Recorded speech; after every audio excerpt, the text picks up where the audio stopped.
If only people were sitting around on a Friday night listening to us chat and thinking, oh, I really want a stick of butter. They want something sweet and gooey. We crave carbs, and they have myriad metabolic effects, one of which is to spike insulin. What happens to type 1 diabetics if they eat nothing but fat? The fat cells get big. They get so big that they have to tell insulin, I'm done. A government issues a mandate telling its people what to eat, and boy, they got it wrong. All those vegetables and fruits have been genetically altered to a degree that's just beyond comprehension. A purely plant-based diet is so deficient in nutrients, it is utterly incompatible with human survival. Studies in men have shown that if man stops eating meat, his testosterone plummets, his sperm production plummets. Listen to that, man.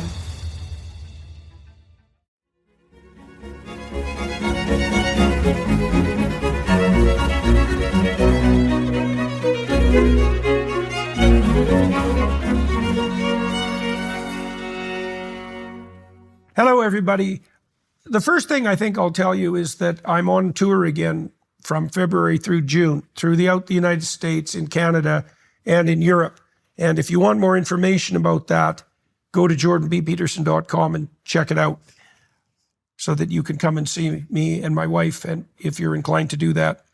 I'm talking today to Dr. Benjamin Bikman, who's a professor of cell biology at Brigham Young University and a lecturer at Peterson Academy. He's done 3 courses for us.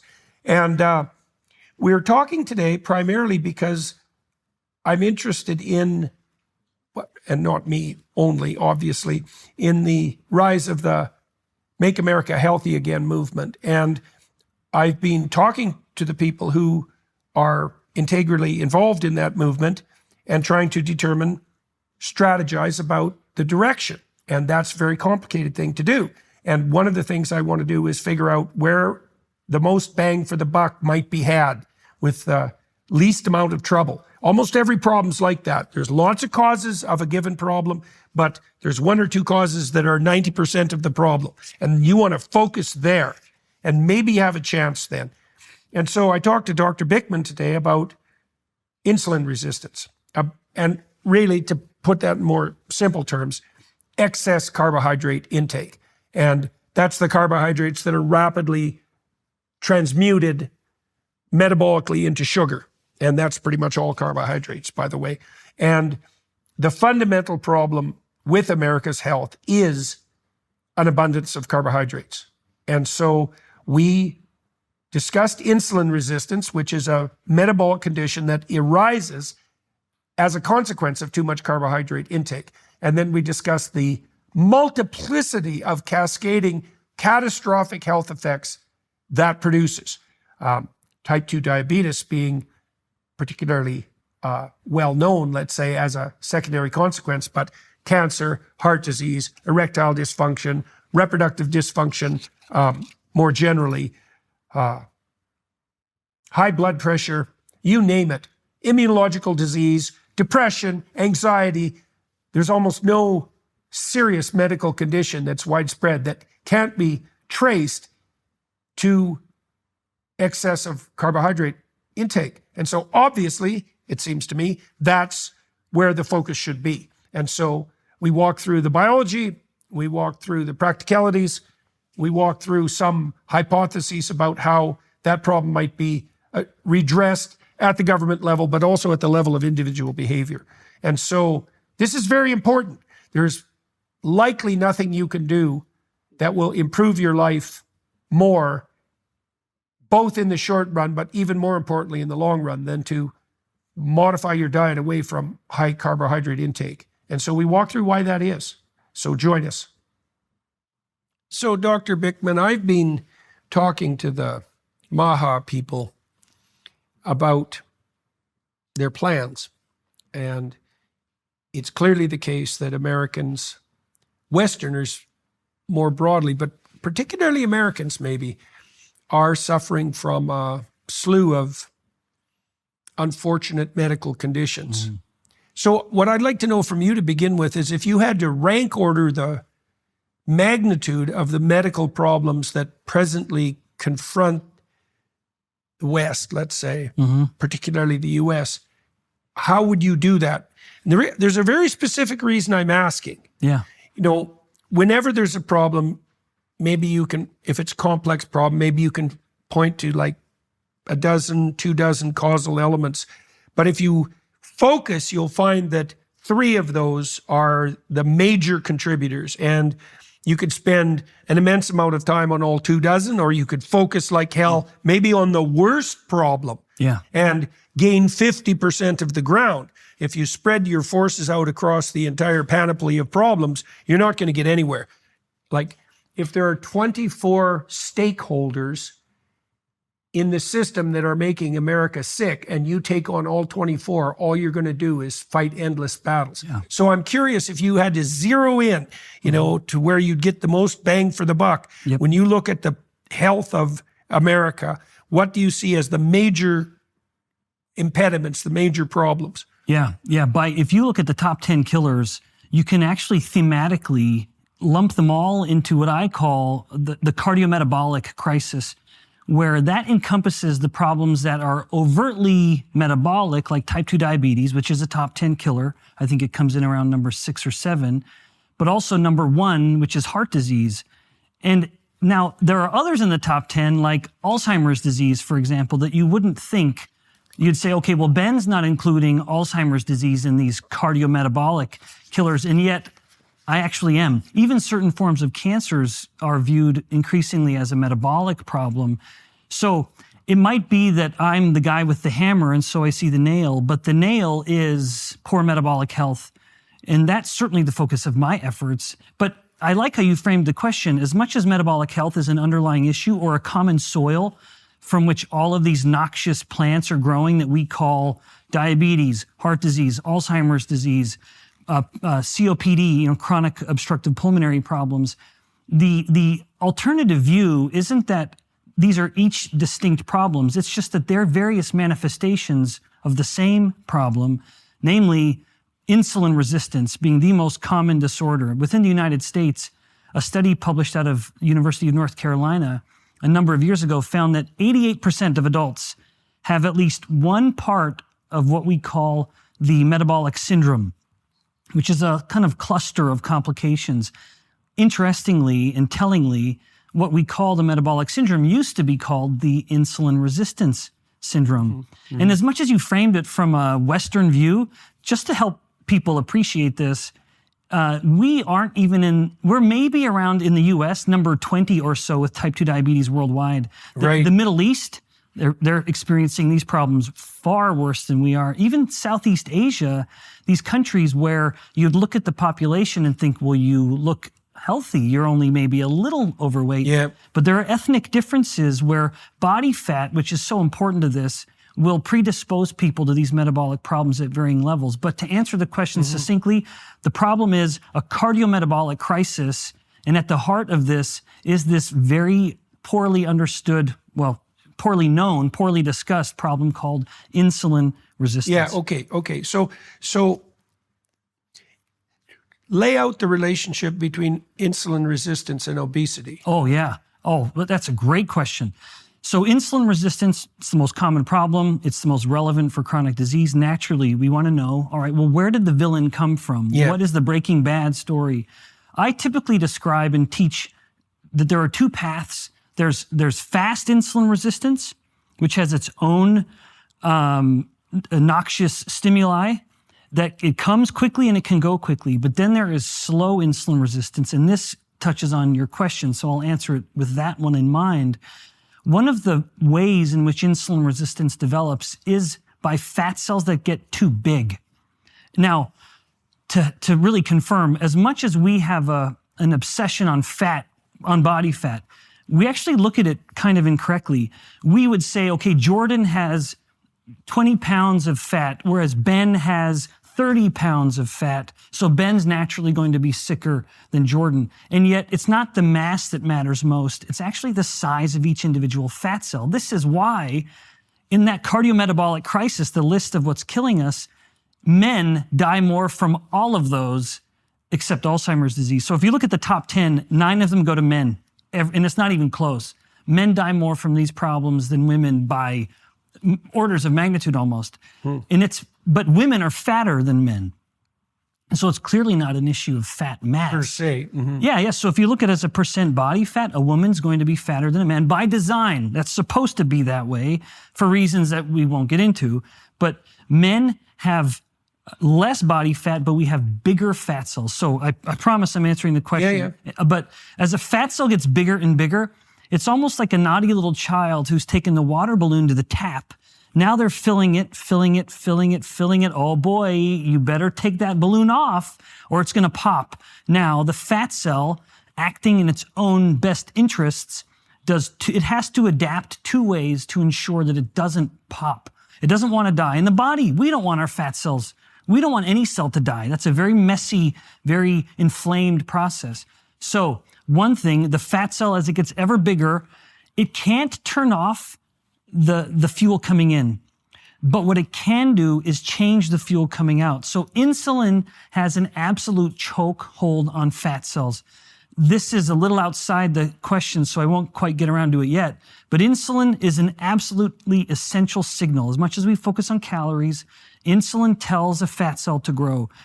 And now the fat cell is growing and it's telling insulin, I am about to pop.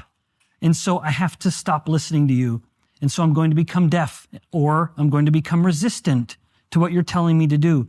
And whereas earlier insulin was telling it to hold on to all of this fat, now the fat cell starts leaking out fat, even though insulin was originally telling it not to.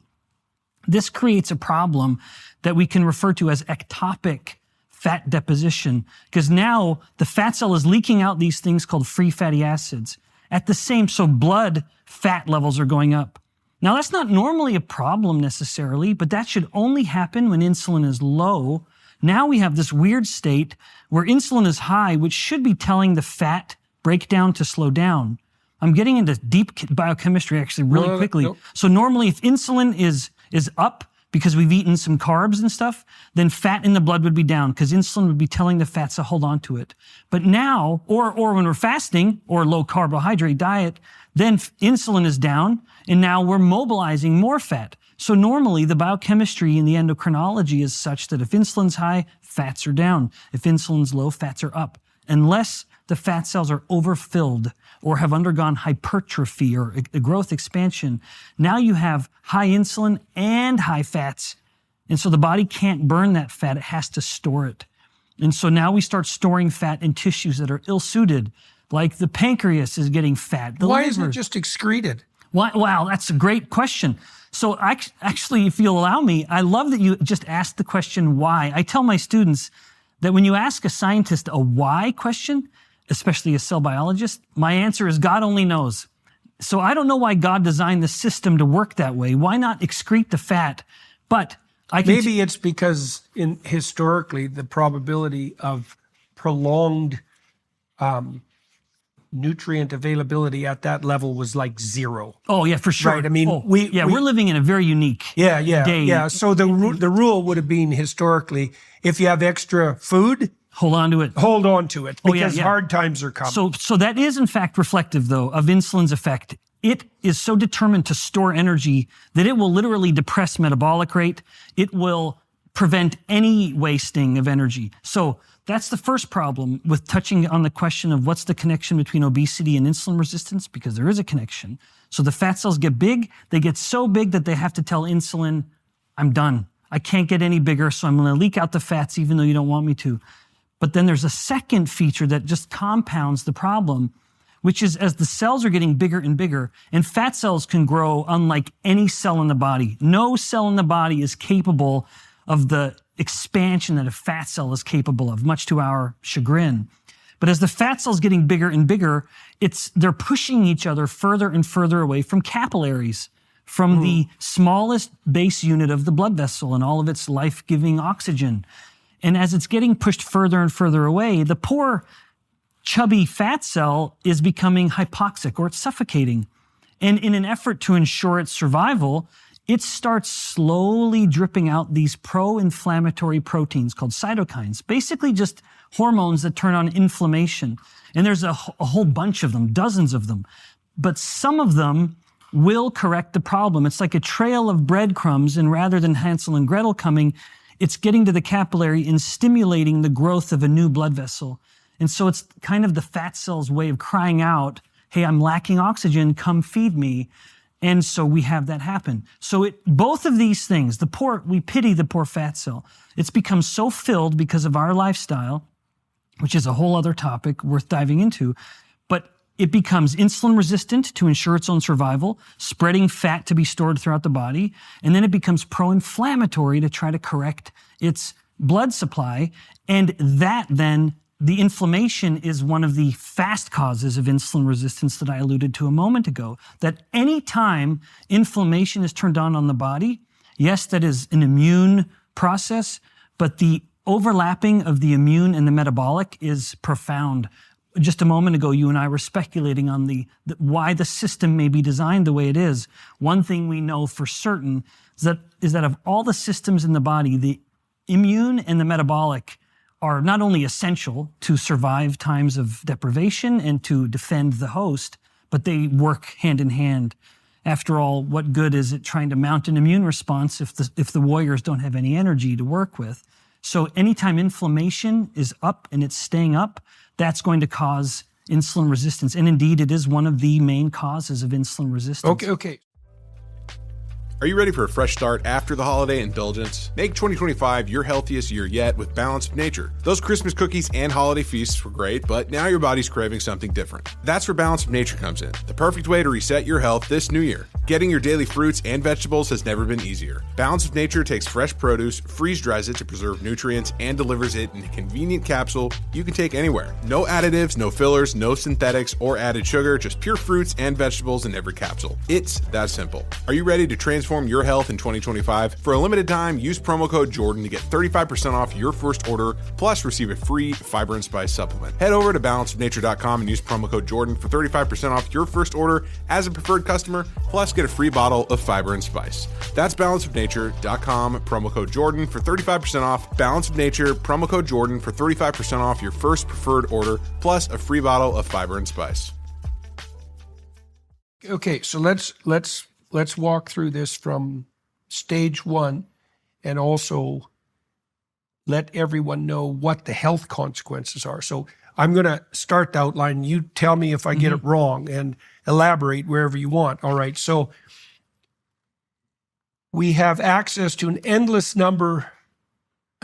array of carbohydrates, and they're very easily converted into sugar. Well, yes. So we have access to sugar of various forms and to carbohydrates in absolute plenitude. Yes. Right. And so that's easily converted. That's very high energy source, very dense energy source, and it's easily converted to fat.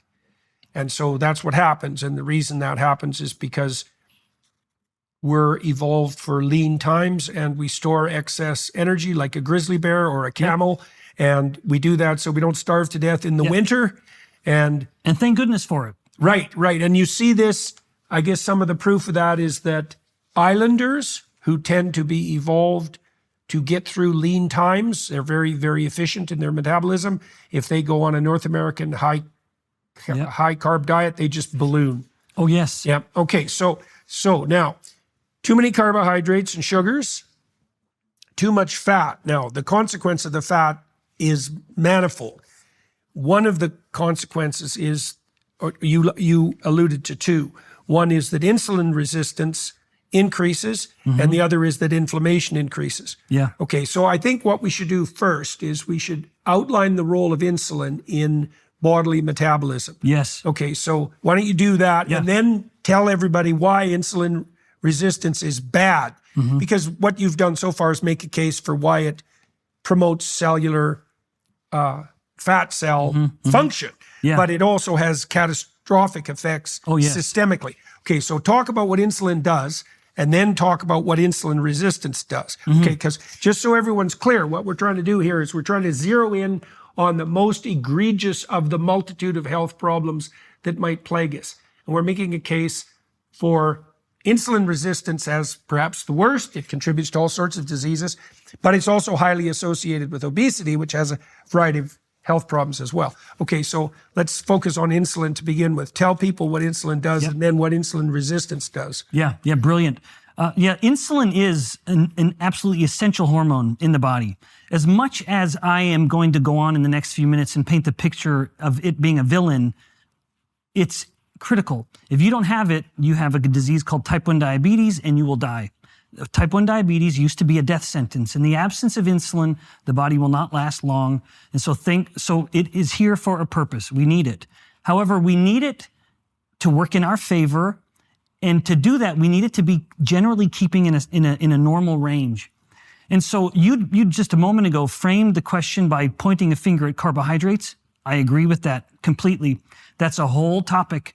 As much as over the past decades we vilified dietary fat, oh boy, we got it wrong. And wouldn't you know it, in the first time in history, as far as I know, a government issues a mandate telling its people what to eat, and boy, they got it wrong.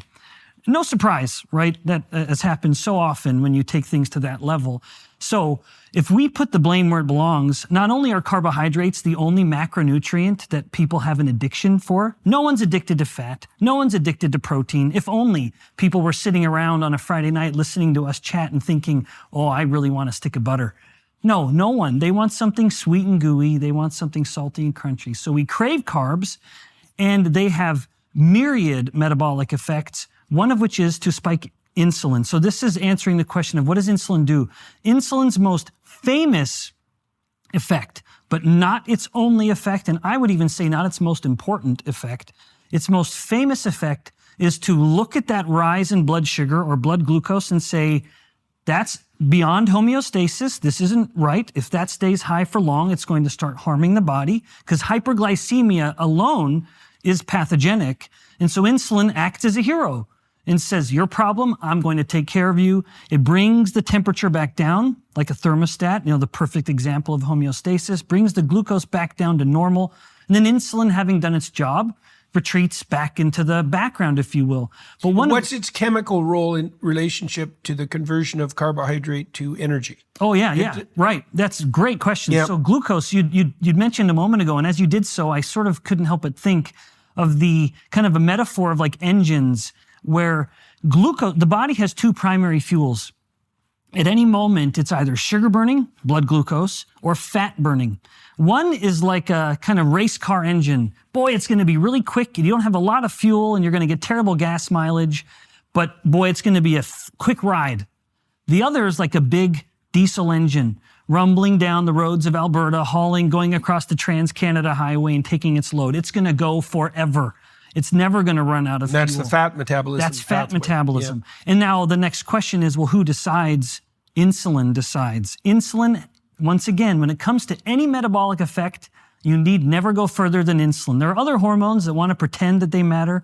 Thyroid kind of matters. Cortisol kind of matters. Insulin rules them all.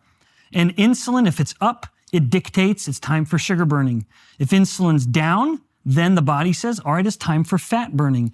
In fact, that's where the whole ketogenic aspect comes from. When insulin's down, it is so incompatible with the body storing energy that it literally begins burning more fat than it knows what to do with. It's met its energy needs already, but it can't stop burning fat, and so it starts burning more than it needs, and that more, if you will, becomes ketones.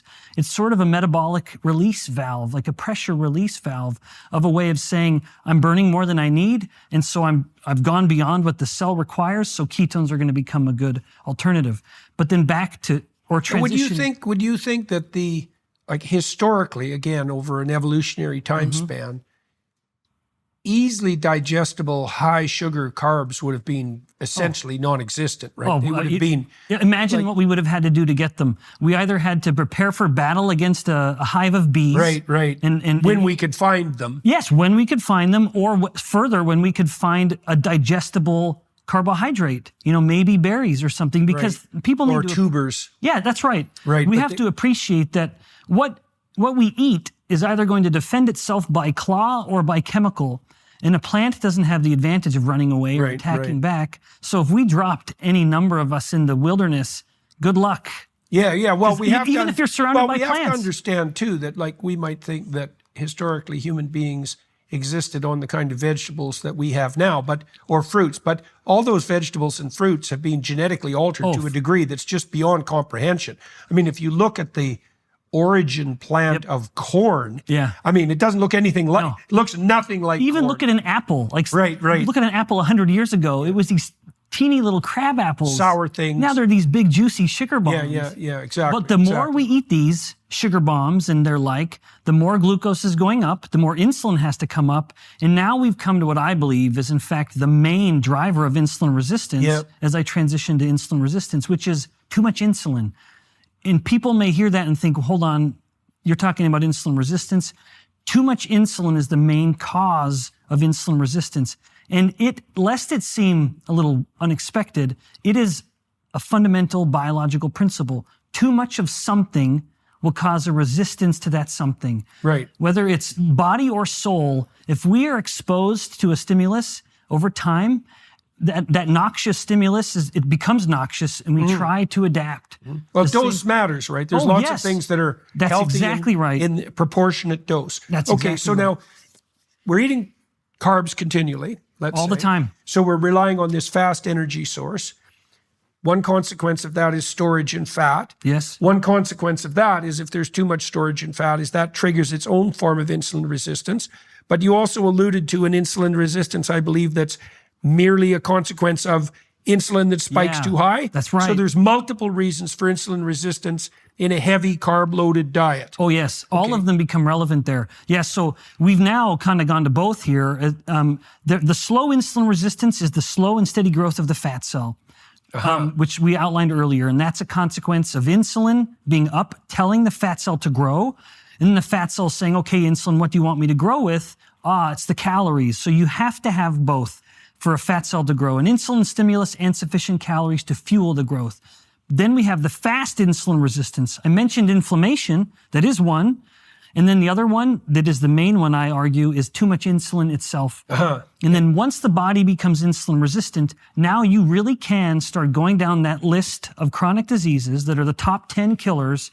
And to a one, you can see how insulin resistance is either the main contributor or one of the main contributors. Like To all of all of them. Like type 2 diabetes is entirely a disease of insulin resistance, where over time, if you have two variables, the insulin and the glucose, one of the great tragedies from a metabolic scientist with diabetes, type 2 diabetes, is that we have a glucose-centric paradigm.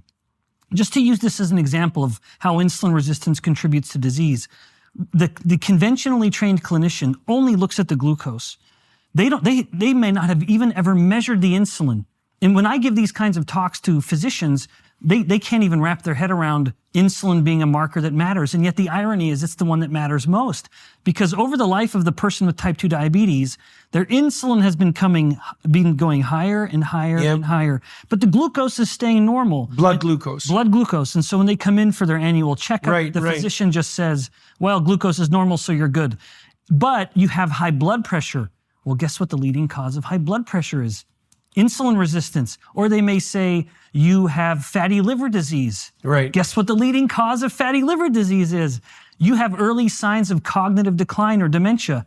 Right. None of Diabetes those are glucose. type 3. Exactly. Right. Yes. Where now the brain's becoming insulin resistant. And if we could shift the paradigm to an insulin-centric paradigm, that they would have detected, and then it's 20 years later where they finally see, oh, your glucose is high. Well, now let's but it's put you on worse the than problem. that, I think, if I remember correctly, because so you said that one of the ways that physicians are marking whether you're healthy is to look at your blood glucose levels, but they age correct those so that the norms for you at 50, what would be normal at 50 is diabetic at 20, but that makes no sense, because if your blood sugar levels are as high at 50 as they would have been in 20 if you would have been diagnosed diabetic, it's just as bad for you at 50. Oh, in fact, it's an insane correction. Insane. In fact, it's even more pernicious. If you look over time at what the diabetic cutoff used to be, over the past 70 or so years since that became a marker, so that's been gerrymandered as well. It's been slowly coming down. And you would say, well, why bring it down? It's because the easier it is for people to stumble over, the easier it is to diagnose, and then the easier it is to say, I need to give you a drug. And that is what I believe is partly at the heart of the glucose-centric paradigm. You can't drug insulin.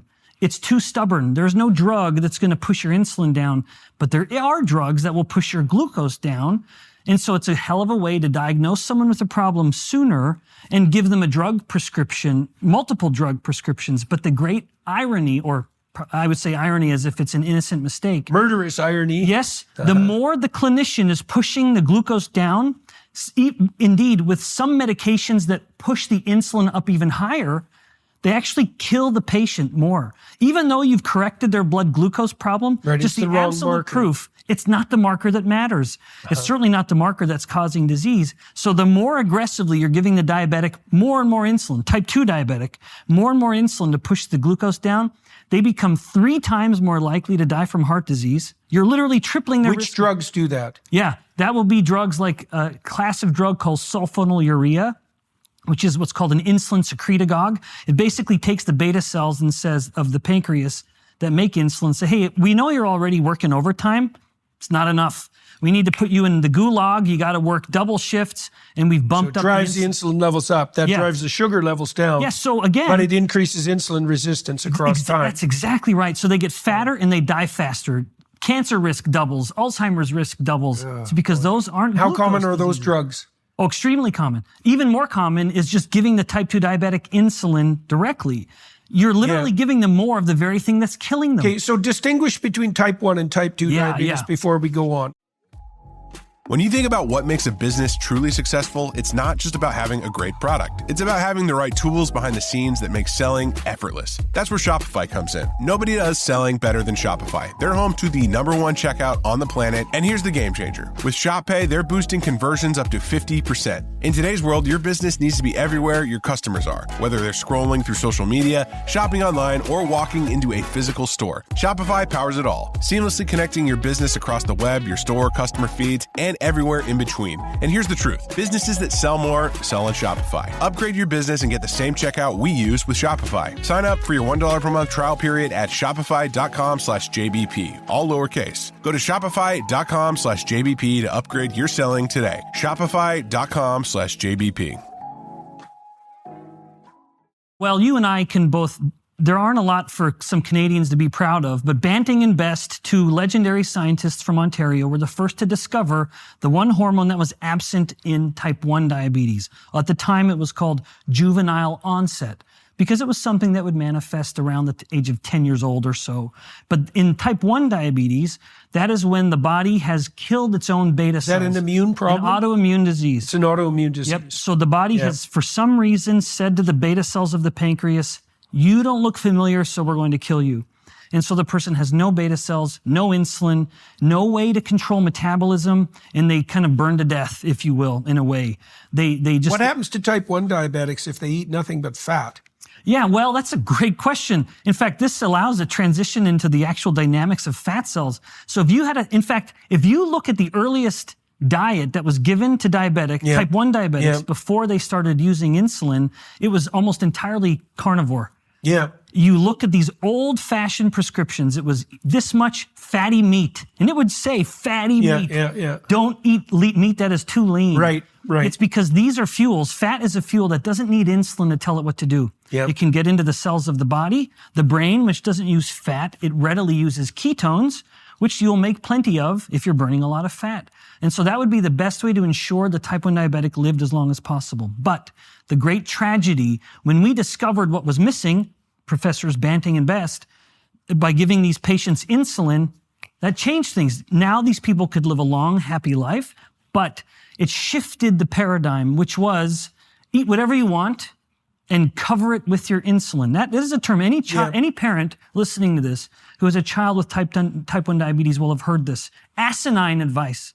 This is a disease of not metabolizing glucose very well. Right. Why would we tell them? And that includes carbohydrates. Because they're converted to glucose. That's exactly, yes, thank you. Yes, so all dietary carbohydrates are going to be converted to blood glucose to some degree or another. Some a lot, like the sugar bomb apple. Some very little, like a cruciferous vegetable, like broccoli or something. The inedible vegetables. Yeah, exactly. The ones that you put in front of a young little toddler, and they're going to push it off the plate because they inherently know, I don't want this.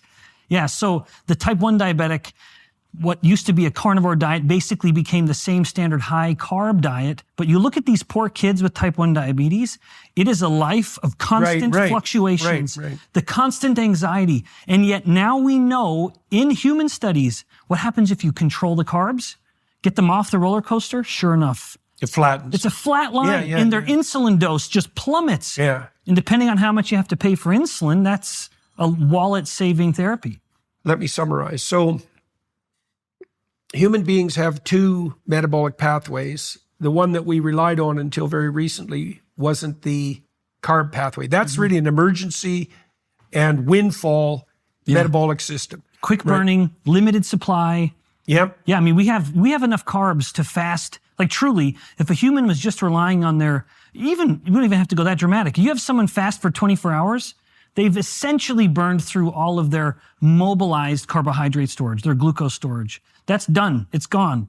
And in fact, that's going to coincide perfectly with ketogenesis, with the ramping up of ketones in the blood. So there's an additional, we'll go sideways here for a second. Well, there's an additional issue there that isn't well understood, as I understand it, that historically, again, over an evolutionary time span, there would have been lots of times when we had access to like no carbohydrates. Okay, so now, and maybe some of those times as well, to not much protein and fat. So just not much food. Okay, so what happens then? Well, you go into autophagy, right? So what happens is your body starts to digest its own tissues. Now, those could be fat, the fat, which would be fine because that's what it's there for. But if you go past that, then there are tissues that are starting to be digested, auto-digested, that aren't merely for storage, but the body has a hierarchy of self-consuming. So it consumes damaged tissue first, which is of course what it would do, because if it digested healthy tissue first, you would just die. So that's a stupid solution.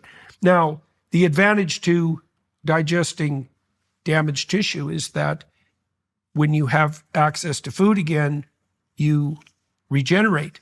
And so one of the consequences of being reliant on an emergency food supply continually, carbohydrates, is that you never enter an autophagy condition.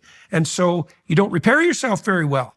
Well, first of all, do you think that's true? I mean, I've looked into this, and it looks to me like a carnivore diet mimics autophagy, and maybe that's why they're effective. In fact, not only mimics, it enables it. Like, just to be clear, but you're touching on like this topic of longevity, which I have followed the modern. I don't want to hijack the question as you're framing it. Go ahead, hijack away. Okay. Well, yeah, with longevity, you'd think, well, what is a metabolism scientist going to say? Everything. I have everything to say about longevity, because it is this process of the cell constantly wondering, how am I doing? Is it time to build or is it time to break? And one of the quirks of longevity or aging is that a cell actually needs to go through both. That I have looked with, and guess who decides whether it's building or breaking? Hormones. Right. Hormones. Yeah, well, life is optimized death, right? I mean, well said. You have to die continually. The excess and everything excess about you and everything that's malfunctioning has to die in order for you to propagate yourself across time. So life isn't life. Life is a balance between growth and death. Right. So you want to optimize death. And you optimize death with autophagy, as far as I can tell. And the carbohydrate diet or a carnivore diet optimizes that, or can optimize it. Okay. So it takes you out of this emergency food supply that makes you fat. I want to ask you about insulin resistance now. Now, your insulin levels are chronically too high because you're eating too many carbohydrates. And tell me the mechanism for insulin resistance, and then tell me about its cascading effects so that we can understand the relationship between insulin resistance and diabetes and Alzheimer's disease and obesity and heart disease and cancer and pretty much everything. Is aging, for that matter. Blindness, diabetic neuropathy, et cetera, et cetera. So let's walk through that. You eat too many carbohydrates, your insulin levels are chronically high. Insulin resistance follows. Then you get in. Okay, how does it follow? What happens? Yeah. Well, in fact, depending on, so everything you just asked is so substantial that not only did I want to put it into a book, but even a Peterson Academy course. It is an answer of about 7 hours or so. Yeah. But it is so relevant because, again, it's the most common problem. So when insulin is elevated for too long, it literally starts to certain cells, not all cells. And this is one of the reasons why insulin resistance is so pathogenic. It's because some cells become deaf, some cells don't. And so as you have insulin going up higher and higher, to the deaf cells, that's not so much a problem. But to the cells who are as acutely sensitive as they were before, now it's stimulating too much. So one interesting example that we haven't even mentioned is infertility. As a Bible-believing fellow, I feel very strongly that it is a commandment to reproduce. So anything that compromises reproduction, as a scientist, I'm quite fascinated by.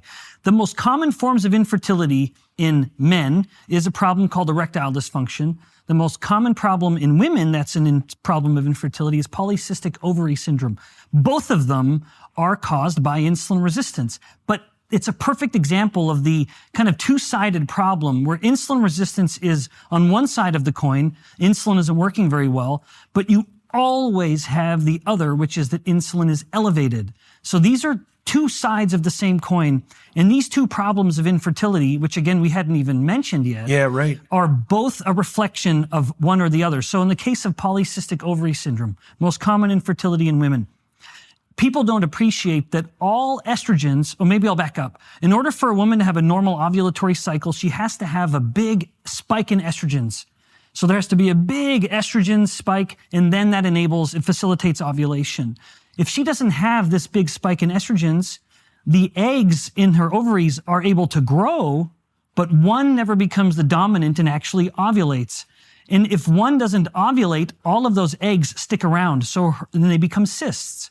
That is the heart of the problem here. Well, it's the manifestation of the problem. Most people don't appreciate that all estrogens were once testosterone. That in men and women, all of the estrogens circulating through the body and in the women critical to ovulation have to be converted from testosterone. Well, there is an enzyme called aromatase, and her ovaries have a lot of aromatase, whereas the testes in her male counterpart have relatively little aromatase. He's still converting some of his testosterone to estrogens, but not as much. She's doing it a lot more. Insulin inhibits aromatase. So in her body, her ovaries, which maintain an exquisite insulin sensitivity, are looking at all of this insulin and responding, saying, okay, insulin, among the many things you're telling me to do, you're inhibiting the aromatase, which means I have all this testosterone and I can't convert it to estrogens. So not only will she not have the estrogen spike, thereby not ovulating, but she will also have too much testosterone, giving her some of the other symptoms of PCOS, like male pattern baldness or more hair on her body and acne and other problems. Have people been using low-carb diets to treat infertility? Oh, yes. There are case reports published. The most common medication that is given to a woman with PCOS, even if the physician doesn't know to test for insulin resistance, they give a prescription for a drug called metformin, which is the most widely used insulin sensitizing drug. And it will help, although it's not solving the problem, it's just sort of masking it. Right, so yes, you said erectile dysfunction. Well, so that's the male counterpart. Right. Yeah. So you listen to that, men who are listening to this program, because erectile dysfunction obviously doesn't only affect reproduction, it affects sex. Yes. And so if you're not able to get it up anymore, one of the ways in principle you could treat that is by reducing your carbohydrate intake dramatically. Oh, yes. Which would also stop you from dying, which is like a good side effect. Yeah, not only will it be more attractive, but more capable of taking advantage of that physical attraction by not suffering from erectile dysfunction. Right, so really what's happened is because we've become a society of such insane abundance, we've deviated from our normal diet to an emergency rare diet. Yeah. So now we can just eat the diet we would eat in an emergency that was rare all the time. Yeah. And it turns out that that's not a good idea. No, I mean, not for in the long run. Yeah, for the sake of the species, Yeah, and then with erectile dysfunction, it's not a problem of the insulin being high, but normal physiology in the man and women in various locations of the body is such that when insulin flows through a blood vessel, if the blood vessel is insulin sensitive, the endothelial cells that line the blood vessel wall, they will see the insulin and it will stimulate the production of a molecule called nitric oxide, which will induce vasodilation, an absolutely critical process for erectile function. But those blood vessels become insulin resistant. And now the normal process of vasodilation in the man having normal erectile function is compromised. Okay, so let's step back now. So you said insulin levels rise, and then a variety of tissues in the body become insulin resistant because they can't tolerate being overstimulated. Yes. But some of them don't, and so they are overstimulated. Okay, and then you Ovaries included. right. Yep. And we talked about the reproductive consequences. But what other tissues become are in a hyperreactive state because of too much insulin? What does the future hold for business? Ask 9 experts, you'll get 10 different answers. Bull market, bear market, inflation up, inflation down. Can someone please invent a crystal ball? Well, until then, over 41,000 businesses have future-proofed their operations with NetSuite by Oracle, the #1 cloud ERP, bringing accounting, financial management, inventory, and HR into one fluid platform. With one unified business management suite, there's one source of truth giving you the visibility and control you need to make quick decisions. Think about it. With real-time insight and forecasting, you're essentially peering into the future with actionable data. When you're closing your books in days instead of weeks, you're spending less time looking backward and more time focused on what's next. For any business owner looking to streamline their operations, NetSuite is the solution I'd recommend. Whether your company's earning millions or even hundreds of millions, NetSuite helps you respond to immediate challenges and seize your biggest opportunities. Speaking of opportunity, download the CFO's Guide to AI and Machine Learning at netsuite.com/JBP. This guide is free to you at netsuite.com/JBP. Again, that's netsuite.com/JBP. Yeah, right. So there are not many. Most of them go the way of the insulin resistance, like the man's side of things. And that's like, for example, what causes Alzheimer's disease, where the brain's becoming insulin resistant. But the insulin sensitive side would be a tissue like the liver, where one of insulin's effects at the liver is to tell the liver to make fat. Now, the liver's more complicated. I kind of joke with my students that when it comes to metabolism, the liver's the soccer mom. It is sort of giving. It knows what to do with everything. You have a problem, the liver can solve it. It is the ultimate handler. It is the nexus of all nutrient metabolism, whether it's lactate or ketones or fats or glucose or proteins, amino acids. The liver handles all of them. It is the soccer mom. It does everything. And when it comes to insulin, one of the many responses to insulin is to tell the liver to make fat. That effect is as insulin sensitive as ever. And so now in the high insulin resistant body, the liver is seeing all of that insulin, and one of its effects is to tell the liver to make more fat. Thus, Is that when you get fatty liver? Then you have the most common liver problem. We also now are seeing signs of fatty liver in children. Oh, yeah. Which is historically unprecedented. Not only alcohol does that. Alcohol does. Right. But too much fructose, another pointing the finger like in high fructose corn syrup, you mean that kind of fructose, which is subsidized to a degree that's absolutely stunning, and which is in virtually every processed food. Yes. So so much of what I rage against when it comes to the government getting involved is it's subsidizing the most problematic things like high fructose corn syrup. But even if you and I were drinking orange juice right now, that's a straight shot of glucose, or apple juice.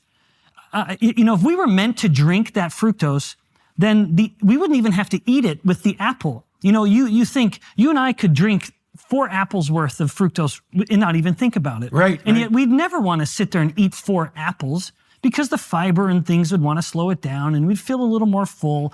And so we naturally wouldn't focus as much on it. But this environment that we live in, it's almost like we're eating for winter all the time. Yeah, because fall used to be the time of abundance. Right. It was fall when we would reap the harvest. It was fall when the plants would be kind of coming into season. And boy, let's get ready. Yeah, like let's lay on some fat, like a bear, because winter's coming. But winter in the never north, comes that would be anymore. not good. Right. Winter never comes. Right. And so anyway, as we go from top to bottom, you can find insulin resistance, the brain, just to find point on it. The brain is one of the high metabolic rate organs in the body. Right now, we're having a stimulating conversation. It is entirely possible. I bet our brain is number 2 or probably number 2 highest metabolic rate at the moment because it's so hungry. It's so demanding. Even when we're sleeping, it's busy. So it needs to be fed constantly. The brain doesn't burn fat for energy for reasons that we don't really understand, actually. The brain is its own hybrid, though, burning glucose, blood sugar, or ketones. Yep. Now, there is, in fact, a man whom I love and admire is a scientist in Northern Ontario. And it's Stephen Cunnane. He presented this idea of a shore-based evolution, suggesting that the reasons humans departed, in part, we are the only land-based mammal born obese. Buckminster Fuller pushed that theory too, by the way. Really? Yeah. Well, it accounts for lots of things like female fat distribution, kind of webbed hands and feet, our ability to swim, hairlessness. Omega-3, the value of omega-3 fats, eating these kind of short. Well, where else would you live if you could?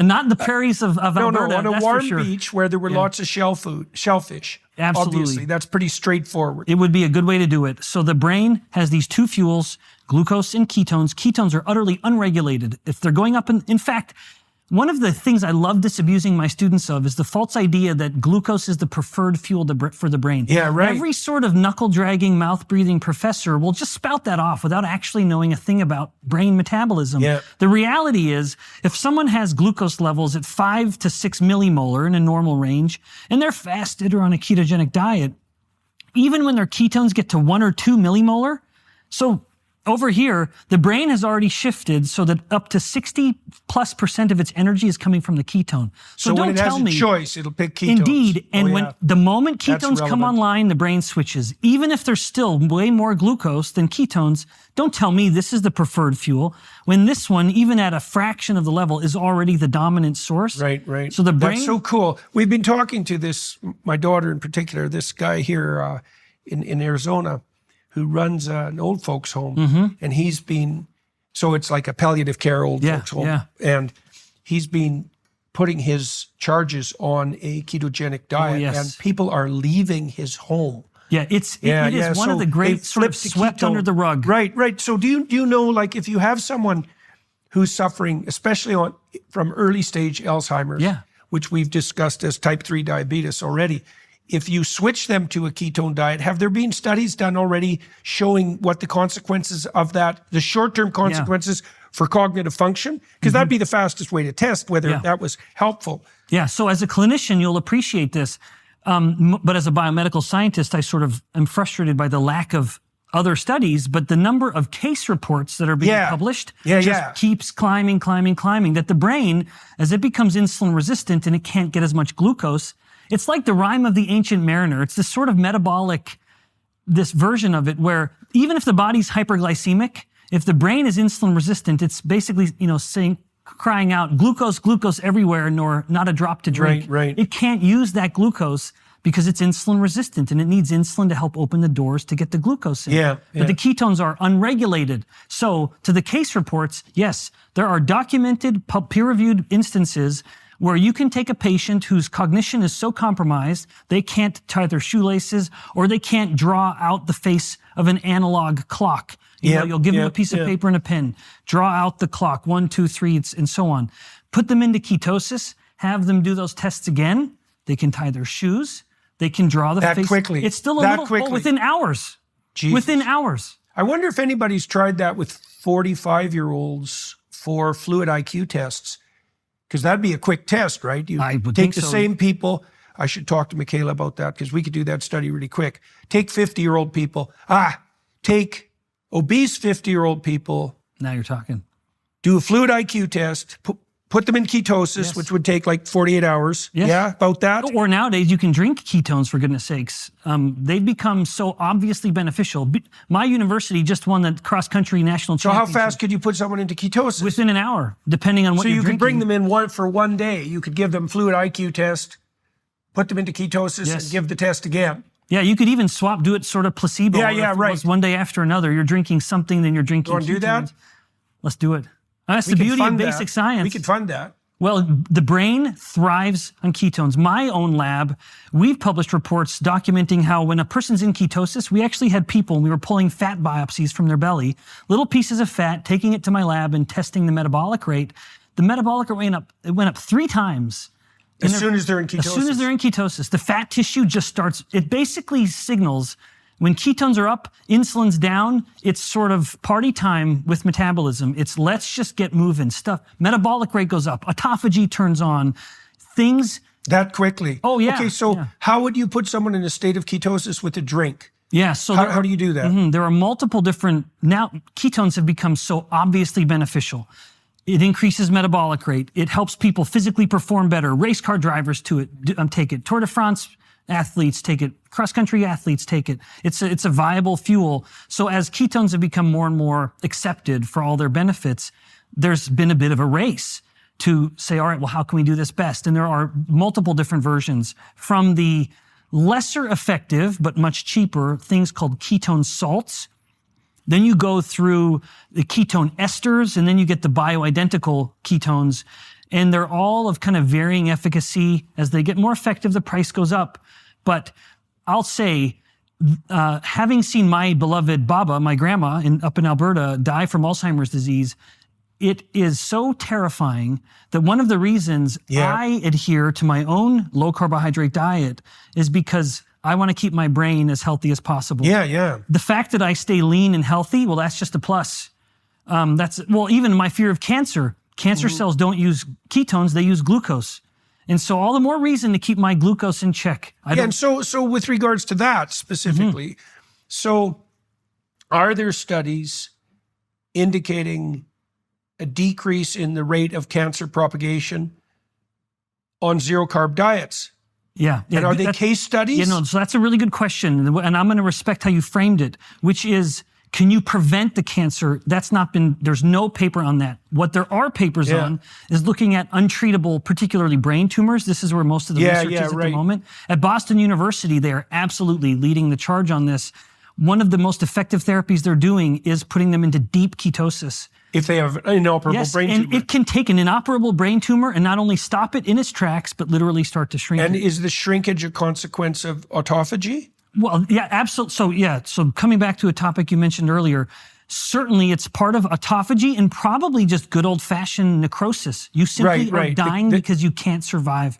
Cancer cells will metabolize. They rely on glucose as their main fuel. Because it's a quick-burning fuel. And they propagate rapidly.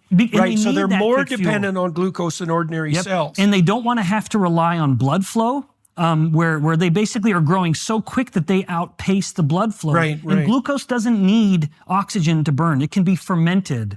But just to really elaborate how clever this area of research is, this group at Boston, they took a tumor cell, and the whole theory of cancer is that it's genes, it's from your nucleus.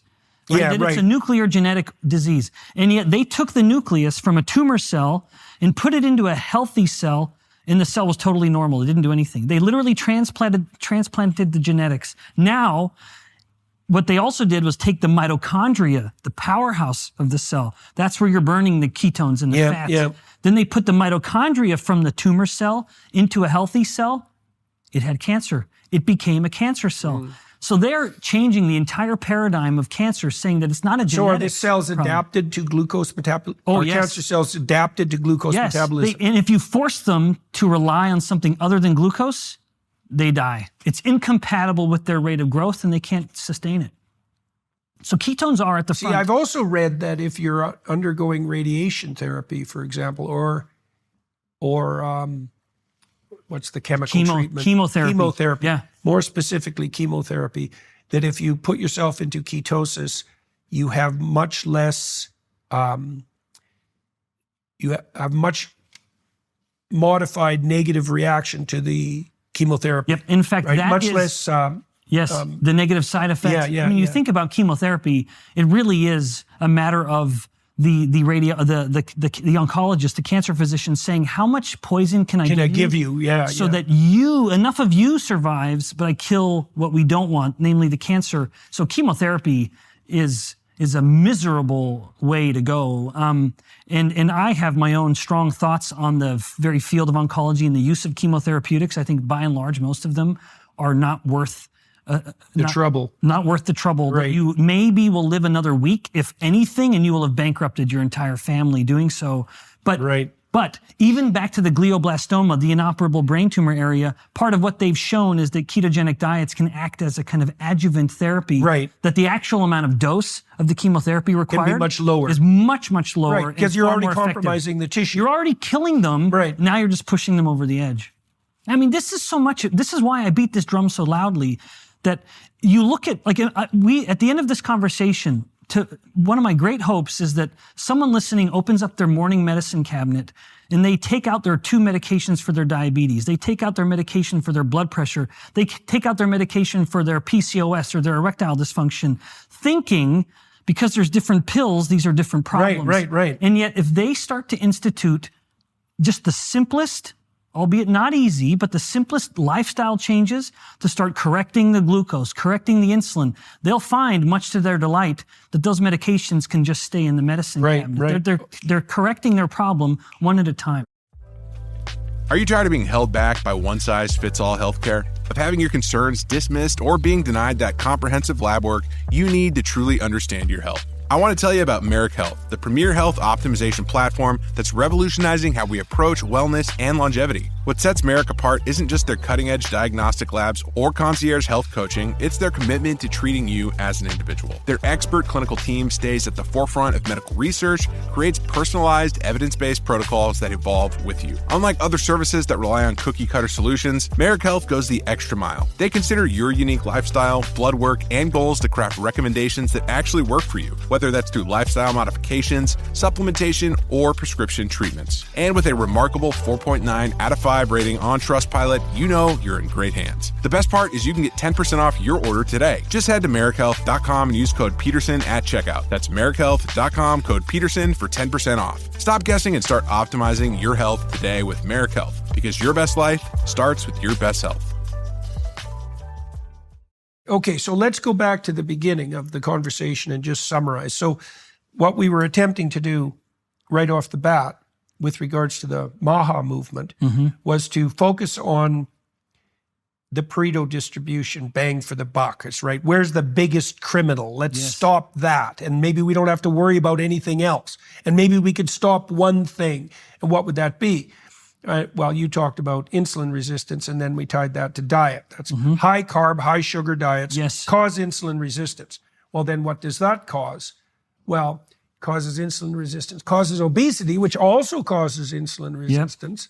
And then insulin resistance has a cascade of effects. One of them, well, erectile dysfunction is one of them.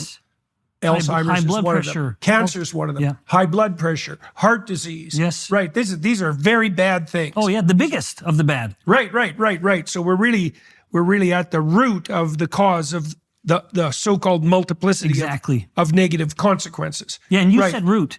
In so much of, so conventional medicine is giving medications, which is trimming at the branches. Only to have them grow back. Well, let's just chop the damn tree down. And to do so, you've got to go right to the soil, which is lifestyle. Yeah, so you said go to the root. There is a root problem, and no medication is going to address it. Right. Well, the medication is going to work if you keep consuming exactly what's causing the multitude of problems. And even if it addresses one of your symptoms, like erectile dysfunction pill, that doesn't mean it's going to address the fact that your diet is making you prone to Alzheimer's. That's right. Right. Okay. And it's only putting a Band-Aid on. Like any medication, when it comes to metabolic problems, no medication can solve the problem. It will just mask it, which is why something as reversible as type 2 one diabetes, dimension of it. Yeah, one aspect. So something as easily reversible as type 2 diabetes, a disease of too much insulin, bring your insulin down, eat less carbs. The traditional view would be to say, and the clinician will say this, type 2 diabetes is irreversible. Yeah. Because if you treat it with conventional means, it is. You will never get off those drugs. The dose will go up. You'll have more drugs, more and more drugs, because you're not actually solving the problem. Type 2 diabetes is absolutely reversible. It's just you have to respect that it's food. The food we eat is the culprit or the cure. Yep. Okay, so let's talk about lifestyle modification. Yeah. Okay, so I want to talk about two things. I want to talk about government subsidy, let's say, and the food pyramid, the original food pyramid, and how it was developed, because there's a story that'll curl your hair. Oh, it's so appalling. Oh, it's vile. It's so appalling. It's just, you can't read that without, what would you say? It's like a traumatic loss of naivety to believe that something that catastrophic could have been consciously perpetrated, yet it was. It was. It's unbelievable. It's unbelievable. Okay, so lifestyle change. So we think of the typical supermarket, okay? Now, people have often been counseled to eat around the edges, right? Don't go in the middle of the supermarket. Why? Because that's where all the processed food is. Well, is the problem processing? I don't think the problem is processing. The problem is all processed foods are emergency, hypercaloric, glucose-centric foods. Right, so they should be, they're there like when you come across a beehive. They're not to eat every day. So you go around the edges and you eat. Well, and you tell me if you disagree with any of this, because we want to make it simple for people, right? So you stay away from the processed foods because they're too high in concentrated carbohydrate and sugar. Fundamentally. Now, there may be other reasons to avoid them as well.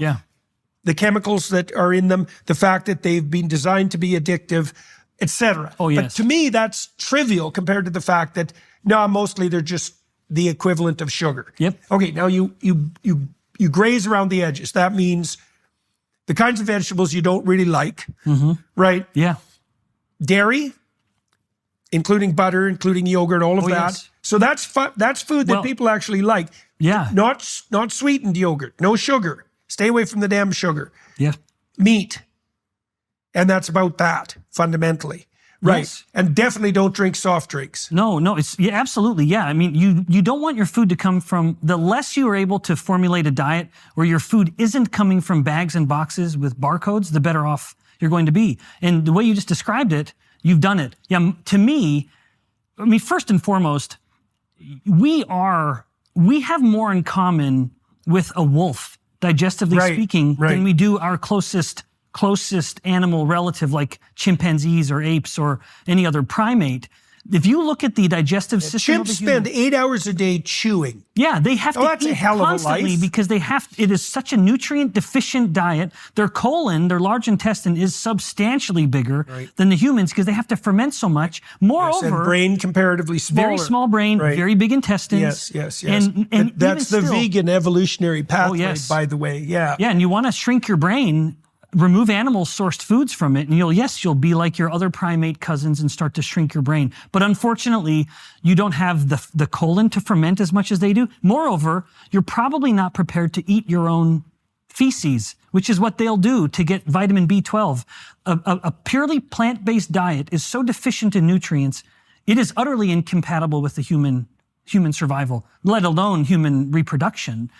I consider it, in fact, I feel so strongly about this that I actually consider it to be quite devilish or overtly satanic, that I think of, if you'll allow me to invoke some scripture, we often talk about Christ's great commandments, love God, love your neighbor. And yet there was a commandment that preceded those, which was God's commandment to Adam and Eve, be fruitful, multiply and replenish the earth. That was the first commandment. And the older I'm getting, as both a man of religion and of science, I sort of use that commandment as my litmus test.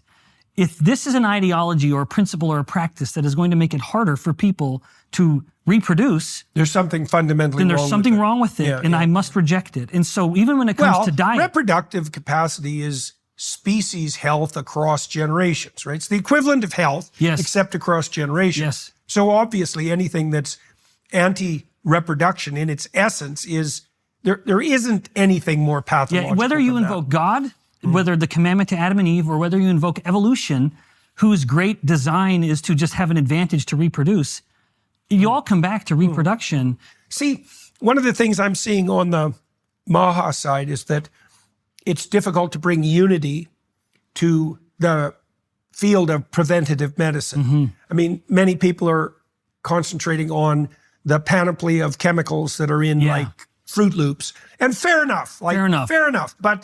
But for me, the problem with a Fruit Loop is that it's basically just a sugar lump. You and I are totally aligned on this. You have to manage your macros. All the other micro stuff yeah, that matters a little. But if your macronutrients aren't aligned, carbohydrates, proteins, fats, and I have rules for each of them, then all that other stuff is fluff. Yeah, it's noise, essentially. It's noise. Yeah, It'll well, move that's the needle a little, but not enough to do anything. Well, so, and then the thing is, if you're only able to fight one battle at a time, you better fight the right battle. That's right. And it seems to me, now, it's also the case that there's no recommended daily allowance for carbohydrates. Yeah, oddly right? enough. So, I know, that's very odd. So expand on what that means. Yeah, so it's odd for multiple reasons, including I consider it the most pathogenic because of everything we've been describing, but it's also the one that is utterly unessential. You appreciate this, but most people don't. Even within the United States, the Department of Agriculture years ago had a statement where it says something like, I'm going to loosely quote it, the lower limit of dietary carbohydrates is 0.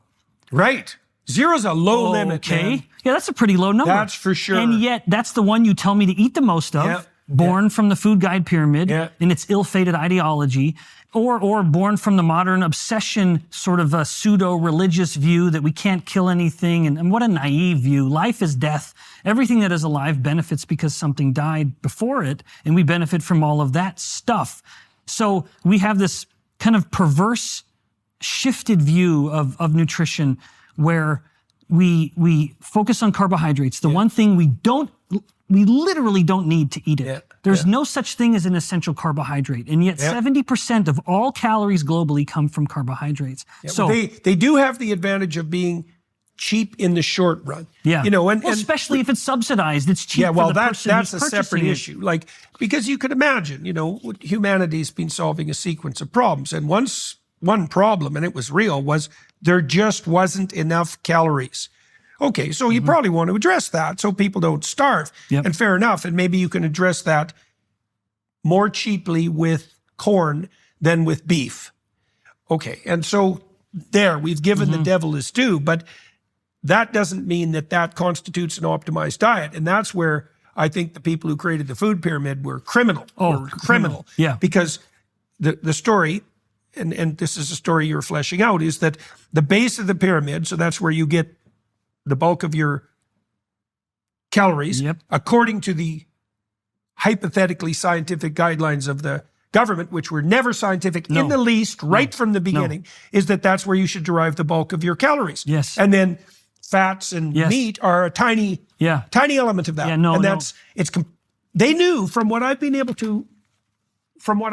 seen in my investigations, is that the people who designed that bloody pyramid were told by their own scientists that they were going to produce an epidemic of obesity and diabetes. Yeah, Dr. Philip Handler was the president of one of the leading scientific societies in the United States at the time. And I'm going to loosely quote him, but he says, what right has the federal government to conduct such a grand experiment with the population of the United States as its test subjects? That it had never been done. With no control. No, that's right. It had never been done. And no consent. And look at what's happened. People want to blame meat for all what ails us, which talk about an insane ideology. But you look at red meat consumption from the early 1900s till now, it's been a steady decline.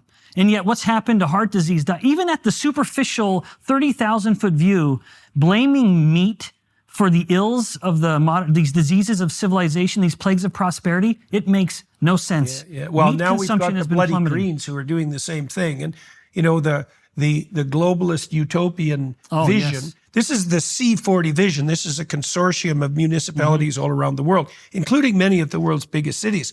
They want a 95% reduction in meat consumption. That's not all. 95% reduction in private automobile ownership. Oh, yes, of course.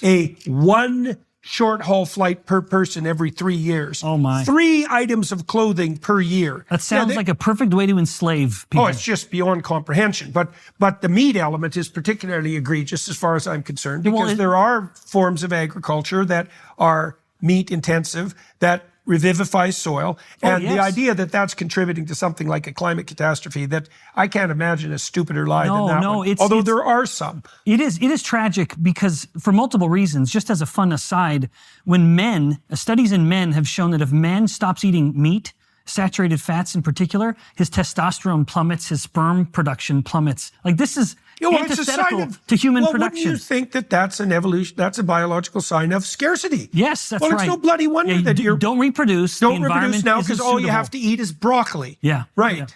Yeah, that's right. It's a sobering view, which is when you look at the food guide pyramid, one of the literal authors of the food guide pyramid wrote this and proposed it heavily influenced by his religious creed, where he is an adherent, for the sake of being respectful, I don't want to cast stones here, whose religious view is that meat is bad, in part because it elicits carnal desires. And so it's a literal function of this individual's religion at the time. Again, in opposition. Kellogg believed that in fact, Kellogg was one of the adherents. Because he was just as... He was one of the adherents of this. So the Seventh-day Adventists were the ones who helped write the food guide pyramid and then helped create some of these. Guess who is the main origin of the American Dietetics Association? The Seventh-day Adventists. And so no wonder it's part of this. To literally get licensed as a dietitian, you have to play the game and say meat is bad. Yeah. Because it's, and as a religious man, again, I can't help but just have a grim humor where in the New Testament, the Apostle Paul, who I love because he was like a lion, in some of his writings to Timothy, in 1 Timothy chapter 4, anyone go read this, he's prophesying of the latter days. And so it's just an irony that it's religious ideology that helped give birth to these ridiculous ideas, when if you actually scrutinize the text, it doesn't support it. So Paul, prophesying of the latter days, says, in the latter days, people will be seduced. Now he is quite bold and says, seduced by the spirits of devils. Mm-hmm. Now, I'm not saying every person who believes this is devilish, but he says there will be two things that will kind of identify them. They will command to abstain from marriage, which is directly opposed to God's commandment to Adam and Eve. And then two, command to abstain from eating meat. Mm-hmm. And then he goes on to say, which God has ordained for the use of man. And so it's ironic to me that religion is invoked to create these terrible ideas, and yet a sort of studious view of religious text would never support such a thing, and indeed directly oppose it. Okay, so let's sum up, and before we move to the Daily Wire side. So there's a fervor in America at the moment with regards to health. And I think really that's probably a consequence of the fact that everyone's fat. And it's like, what the hell? Like, how did this happen? It's And we spend so much on healthcare. Right, and that as well. These ballooning healthcare costs that aren't helping the problem. Not helping. Right, and a growing distrust of the pharmaceutical Band-Aid treatment to the problem, and of government policy in general, especially policy related to such travesties as the food guide. Yes. Okay, so everybody's kind of woken up and gone, well, this isn't working. All right, so what's the fundamental problem? Well, we've walked through it. The fundamental problem is that carbohydrates are too cheap, plentiful, and promoted. And that's making everyone insulin resistant and fat, and promoting Alzheimer's and cancer and heart disease and erectile dysfunction and other reproductive malfunctions and cognitive decline. We didn't even talk about depression and anxiety. Yes. Depression is often, and this has been known for 3 decades, that there are variants of depression that are immunologically related. They're inflammatory. It's an inflammatory condition. Yeah. Right. And so that's a huge problem, because depression per se is probably 75% of mental health problem, all things considered, right? Yeah. Elevated with levels case of studies emotion. finding ketogenic diets are once again therapeutic. Yeah. Chris so Palmer. you can look across, yes, exactly. You can look across a span of neurological disorders that seemingly are unrelated. Alzheimer's disease, epilepsy, migraines, depression, and yet all of them have been documented to have what's called a brain glucose hypometabolism, where in each of those instances, if you're actually measuring the degree to which these people are able to take in and metabolize glucose in the brain, it's significantly lower than their counterpart who isn't suffering from that neurological disorder. All the more reason to give the brain a fuel that it can get, namely ketones. Right. So one of the suggestions that might emerge from a discussion like this is that if you are unhealthy, why wouldn't the first thing you try be a ketogenic diet? Control carbs. Yeah. Always that is my rule number 1. Yeah. Start with that. Yes. Kind of no matter what's wrong with you. Yes. Control carbs. If it's chronic and you're having a hard time treating it and the direction isn't good, you should give some serious consideration to radically decreasing your carb intake. Yeah, and there's no Maybe downside. Just zero. Yes, there's no, people have to appreciate, well, what's the downside? There is none. Because there's no recommended daily allowance. Exactly. This is the one, there are such things as essential fats. You better get them. There are such things as essential proteins or amino acids. You better get them. Crickets chirping. There's no such thing as an essential carbohydrate. So lest it seem like you and I are being just crazy, no. Rule number one, control carbs. They are the one that is the main contributor to your disease in the first place, and two, you literally do not need them. Right. So let that one be the first. The negative consequences are zero. Zero. Right. So you have a broadly applicable medical intervention that's dietary based. Yep. That's very likely to be successful in treating a whole variety of diseases, including ones that will kill you in ways you do not want to die, which would be Alzheimer's and diabetes, let's say, or any degenerative neurological condition. And the side effect profile is nil, except that you get thinner and better looking, and your sex life improves. Yes. Okay, that's a good place I'm to sold. end. Yeah, that's a good I've place to convinced end. myself again. Yeah. Okay, so I think what we should do on the Daily Wire side is talk a little bit more about how this came about, right? And delve into that for everybody's edification, hypothetically including our own. For all of you watching and listening, you can hear my guests' lectures on Peterson Academy. Tell me the lectures that you've done so far for us. You've done 3, I believe. I've done 3, and this is so orchestrated by Michaela, who's just been such a champion for this message. So the first one at Michaela's explicit invitation was Why We Get Sick, which was essentially a longer version of everything we've been talking about. 6 or 7 hours of what is insulin resistance, why does it matter, where does it come from, and what to do about it. And then after that, I was invited back to just say, they sort of thought, we need a little more kind of basic science and biology. So I have 2 other courses, and I have an affection for alliteration, basics in biology and fundamentals of physiology. So those are the 3. Why we get sick, basics in biology, and fundamentals in physiology. Right, so you can dig more. People who are watching those can start at the surface and get the bulk of the information like we did today. That's right. But then they can dig down for and it deeper really understanding. Is. As a professor, it really is sort of a 7-hour version of what I would take a semester to do. Which I appreciate. The point of this, as much as you and I both rail against traditional higher education, anyone who's curious and thinking, you know what, I kind of liked my high school biology and I wouldn't mind a little more.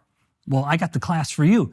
Or they want to go a little further and understand how the systems of the body, how's the heart working, how's the brain functioning, how are the lungs being dynamic, the muscles, well, that's physiology. And then the last part of it is when things start to go wrong, if you will, but a version of everything we've been talking about, which is basically the metabolic origins of chronic disease. That's why we get sick. Right.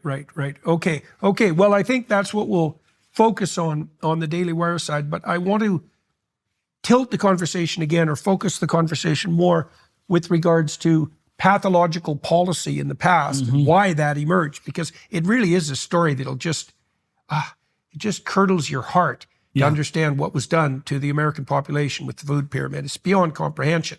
But more importantly, perhaps, to understand and to investigate how that might be put right, because the Maha people are trying to figure out how to communicate directly with the American population to reverse this as rapidly as possible and as sustainably as possible without a heavy-handed sort of top-down approach. So we could discuss that practically on the Daily Wire side. So all of you who are watching and listening, join us for that.